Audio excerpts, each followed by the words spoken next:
Hi all, ఈరోజు మనం కేఎఫ్సీని ఇంట్లోనే ఎట్లా చేసుకోవాలో మీకు చూపిస్తాను. అండ్ దానికోసం మనం చికెన్ని మంచిగా క్లీన్ చేసుకుని 1/2 స్పూన్ సాల్ట్, 1/2 స్పూన్ కారం, ఇంక గరం మసాలా, చికెన్ మసాలా, అల్లం వెల్లుల్లి పేస్ట్, పెరుగు వేసుకొని మంచిగా మిక్స్ చేసుకొని 3 to 4 అవర్స్ మనం ఫ్రిడ్జ్లో మ్యారినేట్ చేసుకోవాలి.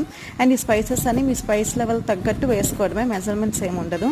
అండ్ తర్వాత 1 బౌల్ తీసుకొని అందులో 1 కప్ మైదా అండ్ మనం మ్యారినేషన్కి ఏ మసాలా అయితే వాడామో అవన్నీ యాడ్ చేసుకొని 1 packet Maggi masala extra add చేసుకోవాలి. అండ్ తర్వాత 1 బౌల్లో కోల్డ్ వాటర్ తీసుకొని పక్కన పెట్టుకోవాలి. అండ్ నేను ఇక్కడ ఏ విధంగా అయితే చూపిస్తున్నా ఆ విధంగా ఆ చికెన్ని ఆ పిండిలో మంచిగా కోట్ చేసి 1 సెకండ్ వాటర్లో ముంచి మళ్ళీ పిండిలోని కోట్ చేసి మనం ఫ్రై చేసుకోవడమే. అండ్ ఫ్లేమ్ వచ్చేసి లో టు మీడియంలో అడ్జస్ట్ చేసుకుంటూ ఫ్రై చేసుకోవాలి. అండ్ ఇట్లా గోల్డెన్ కలర్ వచ్చేసి మనం తీసేస్తే సరిపోతుంది. అండ్ అంతే ఈ వీడియో నచ్చితే please do like, share and subscribe to my channel.